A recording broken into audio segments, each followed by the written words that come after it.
서울의 늦은 저녁, 사람들로 붐비는 버스 정류장. 퇴근한 직장인들과 학생들이 피곤한 얼굴로 버스를 기다리고 있었다. 그런데 정류장 한쪽, 가죽 재킷을 입은 조폭물이 2명이 서 있었다. 손에는 담배가 들려 있었고 굵은 연기를 뿜어내며 주변 사람들을 노려보듯 바라보고 있었다. 야, 좁아 터진 데서 왜 이렇게 모여있냐? 한 명이 일부러 큰 소리로 내뱉으며 사람들 사이를 밀치듯 지나갔다. 옆에 있던 아주머니가 얼굴을 찡그리며 했지만 감히 뭐라 말하지는 못했다. 애들 앞인데 담배 좀 끄시죠. 용기 내서 말한 대학생이 있었지만 조폭은 비웃으며 연기를 더 내뿜었다. 뭐? 네가 뭔데 훈계질이야? 그 순간 정류장 뒤편에서 조용히 상황을 지켜보던 한 여성이 앞으로 걸어 나왔다. 단정한 셔츠와 검은 치마 차림, 평범한 직장인처럼 보였지만 눈빛만큼은 흔들림이 없었다. 그녀의 이름은 한서진, 전직 UDT 특임대 중령 출신이었다. 서진은 낮게, 그러나 단호한 목소리로 말했다. 여기는 공공장소입니다. 담배는 정해진 곳에서 피워야 하죠. 지금 당장 끄세요. 조폭들은 서로를 보며 피식 웃었다. 뭐야, 이 아줌마가 뭐라도 되는 줄 아네? 야, 그냥 가만히 있어. 우리 기분 나쁘게 하지 말고. 그러나 서진은 한 발짝 더 다가갔다. 그녀의 시선이 흔들리지 않고 차가운 바람처럼 곧게 뻗어 있었다. 정류장에 있던 시민들의 숨소리가 잦아들었다. 모두가 본능적으로 느꼈다. 이제 곧 평범하지 않은 일이 벌어질 것임을. 조폭 2명은 여전히 비웃음을 멈추지 않았다. 한 명은 담배를 입에 문 채 고개를 갸웃하며 서진을 위아래로 훑어봤다.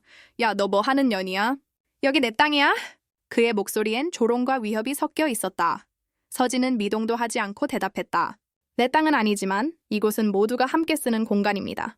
규칙을 지켜야지요. 주변 사람들은 숨을 죽이고 이 광경을 지켜봤다. 누군가는 스마트폰을 꺼내 조심스럽게 영상을 찍기 시작했다. 그러나 대부분은 눈을 피하며 혹시나 불똥이 자신에게 튀지 않기를 바라고 있었다. 조폭 중 한 명이 갑자기 담배꽁초를 바닥에 던지며 발로 지식였다. 야, 네가 그렇게 잘났어? 그럼 여기서 우리 기분 좀 맞춰봐. 그는 서진 앞으로 성큼 다가와 어깨로 일부러 부딪혔다. 하지만 예상과 달리 서진은 흔들리지 않았다. 오히려 단단한 벽에 부딪힌 듯 그 조폭이 잠시 중심을 잃었다. 뭐야?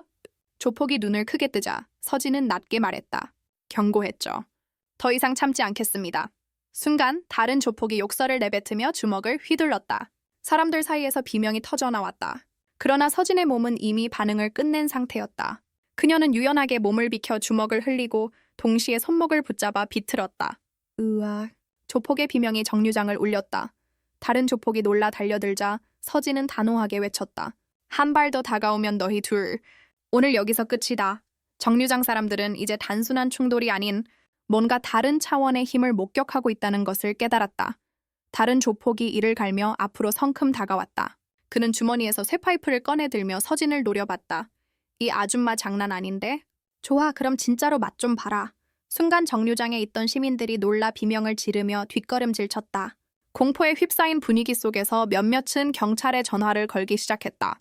하지만 서진은 여전히 담담했다. 흉기까지 꺼내다니. 내 선택이 오늘 너희 인생을 바꿀 거다. 조폭이 욕설을 내뱉으며 쇠파이프를 휘둘렀다. 그러나 서진의 눈빛은 흔들리지 않았다. 그녀는 발끝을 가볍게 움직이며 파이프의 궤적을 피했고 동시에 조폭의 손목을 정확히 잡아 비틀어버렸다. 꽈직. 손목이 꺾이는 소리와 함께 파이프가 바닥에 떨어졌다. 조폭은 무릎을 꿇고 고통스러운 비명을 질렀다. 다른 조폭이 이를 악물고 서진의 뒤를 잡으려 했지만 그녀는 이미 계산하고 있었다. 순식간에 뒤돌아 발차기를 날려 그의 명치에 정확히 꽂혔다. 쿵! 그는 숨을 제대로 쉬지도 못한 채 뒤로 나가 떨어졌다. 정류장은 한순간 고요해졌다. 시민들은 경악한 눈빛으로 이 장면을 바라보았다. 평범해 보였던 여성이 단 2번의 동작으로 조폭들을 제압한 것이다. 그때 누군가 중얼거렸다. 조반. 보통 사람이 아니야. 서진은 주저앉은 조폭들을 똑바로 바라보며 차갑게 말했다. 내가 누군지 궁금하겠지. 단순한 시민이 아니야. 난 UDT 특임대 중령 출신이다. 다시는 이런 짓으로 사람들을 괴롭히지 마라. 그렇지 않으면 오늘보다 훨씬 혹독한 대가를 치르게 될 거다. 조폭들의 얼굴이 굳어졌다. 자신들이 함부로 건드린 상대가 어떤 존재인지 이제야 깨달은 듯했다. 정류장에 쓰러져 신음하는 두 조폭은 서로를 보며 당혹스러운 눈빛을 주고받았다. 평소 같으면 힘으로 위협해 누구든 굴복시켰겠지만 지금 눈앞의 여자는 달랐다. 서진은 숨 고르기조차 흐트러짐 없이 그들을 내려다보며 단호히 말했다. 이제 선택해. 여기서 무릎 꿇고 잘못을 인정하고 물러날지 아니면 끝까지 싸우다 더 큰 치욕을 당할지. 주변 시민들은 숨을 죽이고 지켜봤다. 휴대폰 카메라를 들고 있는 몇몇은 손이 떨릴 정도였다. 그만큼 긴장감이 정류장을 뒤덮고 있었다. 조폭 중 한 명이 이를 악물고 일어서려 했다. 그러나 발끝조차 제대로 딛지 못한 채 비틀거렸다. 서진이 날린 발차기의 충격이 여전히 명치 깊숙이 남아있었던 것이다. 우리가 누군지 알아? 우리 건드리면 후회할 거야. 그의 목소리는 위협적이려 했지만 떨림이 섞여 있었다. 서진은 한 걸음 다가가며 날카롭게 응수했다. 후회는 네가 지금 해야 할 거다. 네가 여기서 한 짓은 모두 기록되고 있다. 실제로 시민 몇 명은 몰래 영상을 찍고 있었고 그 장면이 고스란히 담기고 있었다. 그 순간 멀리서 경찰차 사이렌 소리가 들려왔다. 조폭들은 순간 얼굴빛이 변했다. 그러나 서진을 향한 분노의 불씨는 쉽게 사라지지 않았다. 여하, 오늘은 여기까지다. 하지만 다시 보자. 우린 그냥 물러나지 않아. 그들은 비틀거리며 자리를 떴지만 마지막까지 서진을 노려봤다. 서진은 차갑게 눈길을 주며 속으로 다짐했다. 그래, 또 오겠지. 하지만 이번에도 다음에도 난 물러서지 않는다. 정류장에 남은 시민들 사이에서는 작은 박수 소리가 조심스럽게 흘러나오기 시작했다. 누군가는 속삭였다. 저분 덕분에 우리가 살았다. 경찰차가 정류장 앞에 도착하자 시민들은 안도의 한숨을 내쉬었다. 하지만 동시에 불신의 눈빛도 섞여 있었다. 왜냐하면 방금 전까지 경찰은 늦게 도착했고 이들이 과연 제대로 조폭들을 잡아갈 수 있을지 확신이 없었기 때문이다. 경찰관 2명이 급히 내리더니 서진과 쓰러진 조폭들을 번갈아 보았다. 여기서 무슨 일이 있었습니까? 서진은 차분하게 답했다. 이 조폭들이 정류장에서 담배를 피우며 시민들을 위협했습니다. 심지어 흉기를 휘둘렀고요. 다행히 제압은 했습니다만 경찰이 조폭들에게 다가가자 그중 한 명은 억울한 듯 소리쳤다. 이 여자가 먼저 우리를 공격했어. 우린 그냥 서 있었을 뿐이야. 경찰관은 잠시 당황한 표정을 지었다. 상황 파악이 어려웠던 것이다.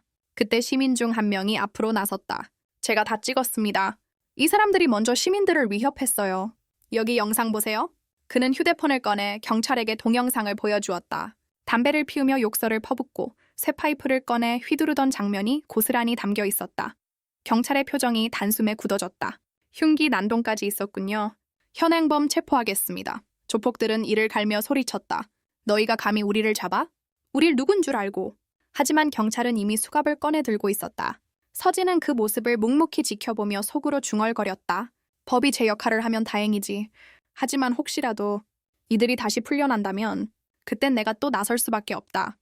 정류장에 있던 시민들은 경찰이 조폭들을 제압하자 박수를 치며 환호했다. 누군가는 서진에게 고개 숙여 인사하며 말했다. 정말 고맙습니다. 아니었으면 우린 어떻게 됐을지 몰라요. 서진은 고개를 끄덕이며 짧게 답했다. 이건 당연히 해야 할 일이었습니다. 조폭들이 경찰차에 실려가는 모습을 지켜보던 서진은 마음 한켠이 편치 않았다. 시민들은 안도했지만 그녀의 눈빛은 여전히 날카로웠다. 그 순간 뒤쪽 골목에서 낯익은 검은색 밴이 천천히 나타났다. 창문이 스르륵 내려가더니 안에서 시가를 문 한 남자가 서진을 똑바로 노려보았다. 한서진, 결국 다시 마주치는구나. 그 목소리에 서진의 눈매가 살짝 흔들렸다. 과거 UDT 시절 해외 파병 훈련지에서 마주쳤던 조직의 뿌리 깊은 인물이었던 것이다. 경찰도 시민도 그 남자의 정체를 알지 못했지만 서진은 직감했다. 이건 단순한 동네 조폭 사건이 아니다. 뒤에 더 큰 그림이 있다. 밴 안에 앉아있던 남자는 비웃으며 말했다. 오늘은 맛보기다. 네가 감히 우리 사람들을 건드렸으니 곧 대가를 치르게 될 거다. 차창이 올라가고 밴은 천천히 사라졌다. 남겨진 것은 묘한 불안감이었다. 시민들이 다가와 서진에게 물었다. 저 사람이 누굽니까? 또 무슨 일이 생기는 건가요? 서진은 잠시 고민하다가 조용히 답했다. 지금은 말할 수 없습니다. 하지만 여러분은 절대 겁먹지 마세요. 제가 끝까지 지켜드릴 겁니다. 그 순간 서진의 마음속에서 다시 군인의 본능이 깨어나고 있었다. 이 싸움은 단순한 참교육으로 끝나지 않는다. 더 큰 전쟁이 시작될 거다. 밤이 깊어가던 버스 정류장 근처는 아직도 긴장감이 가득했다. 시민들은 하나둘 집으로 돌아갔지만 몇몇은 여전히 휴대폰으로 상황을 촬영하며 SNS에 올리고 있었다. 여군이 조폭을 혼내줬다는 제목의 영상은 빠르게 퍼져나갔고 댓글에는 응원과 찬사가 쏟아졌다.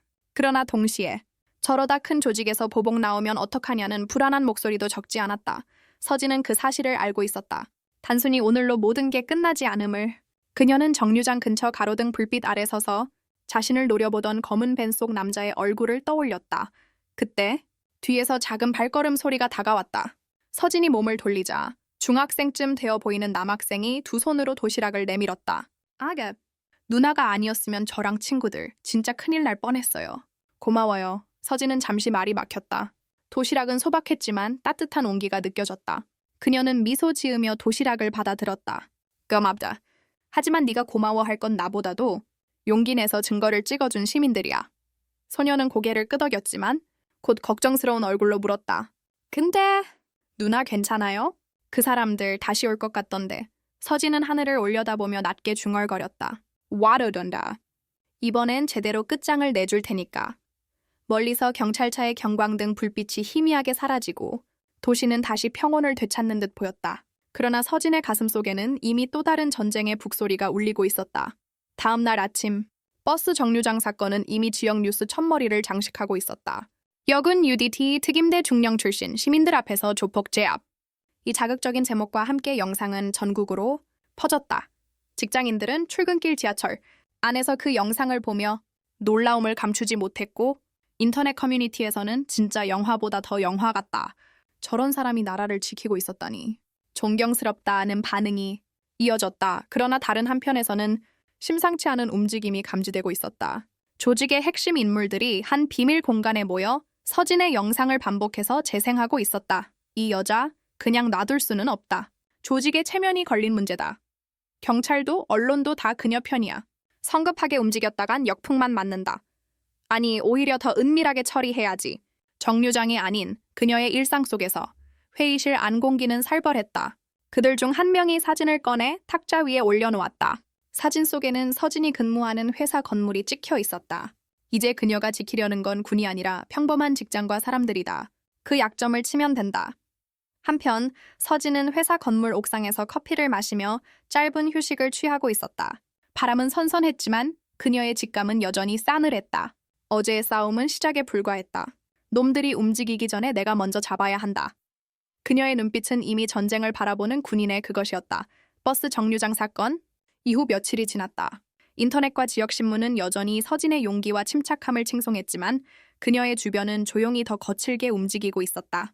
회사 동료들이 그녀에게 물어오면 서진은 웃으며 괜찮다고 답했지만 밤마다 소공어리는 낯선 전화와 배달처럼 보이는 익숙하지 않은 차량 한 대가 그녀의 일상을 흔들었다. 어느 날 오후, 팀 회의가 끝난 뒤 서진의 책상에 작은 봉투 하나가 놓여 있었다. 열어보니 회사 로고가 새겨진 기념품 사진과 함께 다음번엔 내 옆 사람부터 시작한다 라는 짧은 메모가 들어있었다. 손이 떨리는 동료도 있었고 담당이 바뀐 것처럼 보이는 보안 요원은 이상하다고만 말했지만 서진은 그 자리에서 이미 상황을 정리하고 있었다. 그날 저녁, 서진은 동료 몇 명을 불러 모아 조용히 말했다. 걱정하지 말라. 오늘은 내가 차를 대줄 테니 회사 주변에서는 각자 조심하라고. 그 말투에는 명령과 위로가 섞여 있었다. 동료들은 안심하는 표정이었지만 서진은 이미 하나의 계획을 세워두었다. 해가 진 후 서진은 회사 주차장 구석에 차를 세워두고 외투로 얼굴 절반을 가린 채로 앉아 있었다. 그녀의 휴대폰에는 지난 사건을 찍은 영상들과 경찰 진술서, 그리고 최근 받은 협박 메시지가 정리되어 있었다. 시간이 흐르자 예상대로 검은색 밴 한 대가 천천히 주차장 입구를 맴돌며 누군가를 기다리는 기색을 보였다. 서진은 숨을 낮추고 손목의 시계밴드를 만지작거리며 기다렸다. 밴에서 내린 이는 버스 정류장 때보다 더 조심스러운 태도를 가진 남자였다. 그는 주변을 살피고 이쪽으로 향하는 걸음이 느렸다. 그러나 서진은 이미 그의 동선을 계산해 놓았고 움직임 하나하나가 읽히고 있었다. 남자가 서진에 가까운 차 뒤로 다가가려는 순간 서진이 잽싸게 이동해 그의 시야를 차단했다. 남자는 놀라 뒤로 물러섰다. 너 여기서 뭘 하냐? 서진의 목소리는 낮고 단호했다. 남자는 순간 당황했지만 곧 태연하게 웃어 보였다. 아무것도 아닌데요. 밤바람 좀 쐬려고요. 말투에서는 긴장이 느껴졌고 그의 손은 가볍게 주머니를 만졌다. 서진은 그 손끝의 떨림도 놓치지 않았다. 그때 서진이 손짓으로 멀리 숨어있던 박민재를 불렀다. 박민재는 바쁜 척하며 지나가는 시민으로 위장해 스마트폰을 들고 있는 채로 밴 맞은편에 섰다. 남자는 여전히 의심을 품었지만 자기들이 쫓기고 있다는 느낌을 받았다. 순간적으로 화가 난 듯 남자는 서진을 밀치려 했다. 그러나 서진은 이미 그의 팔관절을 안정적으로 제압해 무력화시키고 동시에 박민재가 손에 대기에 두었던 녹음기와 카메라로 상황을 기록하게 했다. 네가 누군가에게 시켜서 보낸 거지? 누가 뒤에 있냐? 서진은 차분했지만 단호하게 물었다. 남자는 입을 굳혔다. 긴 침묵 끝에 그는 입을 열었다.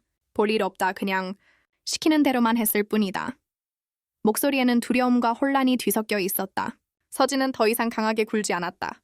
그는 협박을 하라고 시킨 상부의 존재를 알고 있었고 그 정보는 앞으로의 전개의 중요한 실마리가 될 터였다.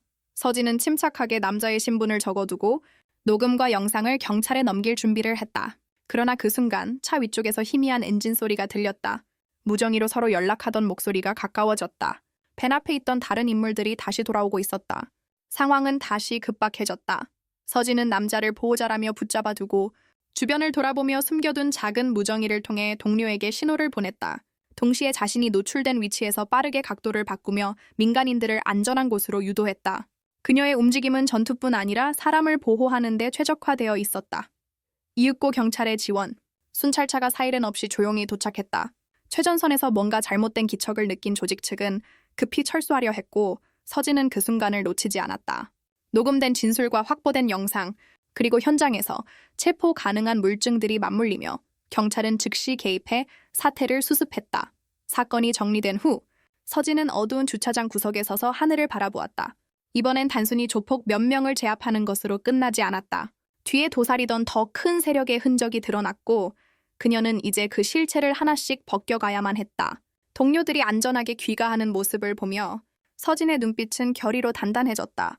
밤 공기가 차가웠지만 그녀의 마음은 더 뜨거웠다. 이제 전장은 회사 주차장도 버스 정류장도 아닌 조직의 은밀한 그림자가 드리운 일상 전체였다. 서진은 스스로 다짐했다. 누구든 약자를 위협하는 자는 반드시 심판받게 하겠다고. 밤이 깊어지자 버스 정류장 사건의 후폭풍은 점점 더 큰 파문을 일으켰다. 서진은 하루 종일 기자들의 전화를 피해 다녔지만 마음속에선 또 다른 전운이 감돌고 있음을 느끼고 있었다. 그날 저녁 회사 퇴근길에 버스를 기다리던 순간이었다. 정류장 맞은편에서 낯익은 그림자가 보였다. 정장을 입었지만 어딘가 거친 분위기를 풍기는 남자 2명이 서 있었다. 서진은 그들이 어제 붙잡혀간 조폭들과 같은 조직의 잔당임을 직감했다. 찾았다. 그들의 눈빛이 날카롭게 빛났다. 서진은 평정심을 유지하며 휴대폰을 꺼내들어 경찰에 신고하는 척했지만 이미 손끝은 싸움의 각도를 계산하고 있었다. 남자 둘은 태연하게 다가와 담배를 꺼내 물고 불을 붙였다. 일부러 연기를 크게 내뿜으며 서진을 향해 도발하듯 미소를 지었다. 중령님, 여기까지 와서 또 참견하시게. 그들의 말투에는 조롱과 긴장이 섞여 있었다. 주변 시민들은 상황을 알아차리고 슬그머니 자리를 피했지만 몇몇은 휴대폰을 꺼내 촬영을 시작했다. 서진은 조용히 외투를 벗어 의자에 걸쳐두고 차갑게 말했다. 이제는 끝내야겠군. 순간 첫 번째 남자가 주먹을 휘둘렀다. 서진은 고개를 살짝 돌려 피하고 동시에 그의 손목을 잡아 어깨 너머로 넘겨버렸다. 곧바로 두 번째 남자가 달려들었지만 서진의 발차기에 배를 강타당하며 무릎을 꿇었다. 짧고 굵은 동작이었다. 불과 몇 초 사이에 두 남자는 비틀거리며 바닥에 쓰러졌다. 정류장에 있던 사람들 사이에서 놀라움과 환호가 터져나왔다. 그러나 서진은 안도하지 않았다. 저 멀리서 또 다른 발자국 소리가 들려오고 있었기 때문이다. 조직은 단순히 겁을 주려는 게 아니었다. 이번에는 본격적으로 그녀를 제거하려는 움직임이었다. 서진은 차가운 눈빛으로 정류장 한쪽을 응시하며 속으로 다짐했다. 쩌라. 진짜 싸움이 시작되려는군. 정류장 뒤편 골목에서 4명의 남자가 모습을 드러냈다. 검은 점퍼에 모자를 눌러 쓴 채 손에는 쇠파이프와 야구방망이를 들고 있었다. 사람들은 비명을 지르며 사방으로 흩어졌다. 휴대폰으로 촬영하던 몇몇 시민들은 떨리는 손으로 계속 녹화를 이어갔다. 저거 실화야? 영화 아니지. 속삭임이 퍼졌지만 누구도 서진 곁에 다가가려 하진 않았다. 조직원들의 선두에 서 있던 남자가 이를 갈며 말했다. 어제 버스 정류장에서 우리 사람들 개망신 준 게 너냐? 오늘은 네가 무릎 꿇고 빌어야 끝난다. 서진은 잠시 눈을 감았다가 천천히 숨을 고르고 정면을 응시했다. 너희가 아무리 수를 불려도 결과는 똑같다. 여기서 끝내주지. 그녀의 발걸음이 한 발 앞으로 나아가자 4명이 동시에 덤벼들었다. 첫 번째가 휘두른 새 파이프는 허공을 가르며 빗나갔고 서진의 팔꿈치가 그의 턱을 강타했다. 두 번째는 방망이를 내려치려 했지만 그녀의 발차기에 손에서 방망이를 놓치고 나가떨어졌다. 남은 2명이 협공을 시도했으나 서진은 유도 기술로 한 명을 잡아 바닥에 내리꽂았고 마지막 한 명은 그녀의 차가운 눈빛을 마주치자 순간 주춤했다. 너도 쓰러지고 싶지 않다면 지금 당장 물러나라. 서진의 목소리는 낮았지만 서슬퍼런 기세가 담겨 있었다. 잠시 정적이 흐른 후 마지막 남자는 욕설을 내뱉으며 달려들었다. 그러나 서진은 허리를 낮추며 회피한 뒤 그의 다리를 걸어 그대로 쓰러뜨렸다. 정류장은 다시 고요해졌다. 쓰러진 5명의 조직원들이 신음하며 뒹굴고 있었고 시민들은 충격과 경이로움에 눈을 떼지 못했다. 그때 멀리서 경찰차 사이렌 소리가 들려오기 시작했다. 경찰이 도착했다. 누군가 외치자 시민들은 안도의 한숨을 내쉬었다. 하지만 서진은 알았다. 경찰의 도착이 반드시 안전을 의미하지는 않는다는 것을. 그녀는 낮게 중얼거렸다. 이건 아직 시작일 뿐이야. 버스 정류장 앞은 붉은 경찰차 불빛으로 물들었다. 사이렌 소리에 놀란 시민들이 길가로 물러났고 쓰러져 있는 조폭들은 비틀거리며 일어나려 애썼다. 순찰차에서 내린 경찰관 몇 명이 상황을 확인하더니 곧장 서진이 아닌 조폭들 쪽으로 달려가야 할 듯 보였다. 그러나 이상하게도 그들의 시선은 서진에게 꽂혀 있었다. 여군 중령 출신이라면서 당신이 이렇게 난동을 부렸다는 신고가 들어왔습니다. 한 경찰관이 냉정하게 말했다. 순간 시민들 사이에서 분노의 목소리가 터졌다. 뭐라고요? 우리가 다 봤어요. 저 여자가 아니라 저 조폭들이 먼저 시비 걸고 위협했잖아요. 휴대폰으로 다 찍어놨습니다. 증거 여기 있어요. 여러 명이 휴대폰을 높이 들어 올리자 경찰관들의 표정이 굳어졌다. 그때 뒤에서 천천히 걸어 나온 한 남자, 조폭들의 배후로 보이는 중년 남자가 미소를 지었다. 역시 소문대로군. 전역한 군인답게 강단이 있어. 하지만 여기까지야. 그의 말투에는 여유와 자신감이 배어 있었다. 서진은 그를 바라보며 낮게 물었다. 너희 뒤에 누가 있지? 경찰까지 움직일 수 있는 힘이라니. 그 남자는 비웃으며 대답했다. 알 필요 없어. 넌 오늘 여기서 무릎 꿇고 다시는 나서지 않으면 되는 거야. 그러나 서진은 단호하게 고개를 저었다. 아니, 오늘이 끝이다. 이 순간을 시민들이 모두 목격했으니까. 말이 끝나자 시민들 수십 명이 동시에 휴대폰을 들어 영상을 촬영하기 시작했다. 어느새 SNS 라이브 방송까지 켜져 있었다. 경찰관들은 더 이상 함부로 움직이지 못했다. 배후 남자의 얼굴이 클로즈업되자 주변의 웅성거림은 거대한 파도처럼 번졌다. 서진은 쓰러진 조폭들을 가리키며 경찰에게 명령조로 말했다. 법대로 처리해라. 증거는 충분하다. 짙은 침묵이 흐르다가 결국 경찰관들이 조폭들을 수갑으로 묶기 시작했다. 시민들의 박수가 터져 나왔고 배우 남자의 얼굴이 일그러졌다. 서진은 차가운 눈빛으로 그를 향해 마지막으로 한마디 던졌다. 이 싸움은 끝난 게 아니다. 하지만 내 세상도 끝나가고 있다. 불빛과 함성 속에서 그녀의 목소리는 강철처럼 울려 퍼졌다.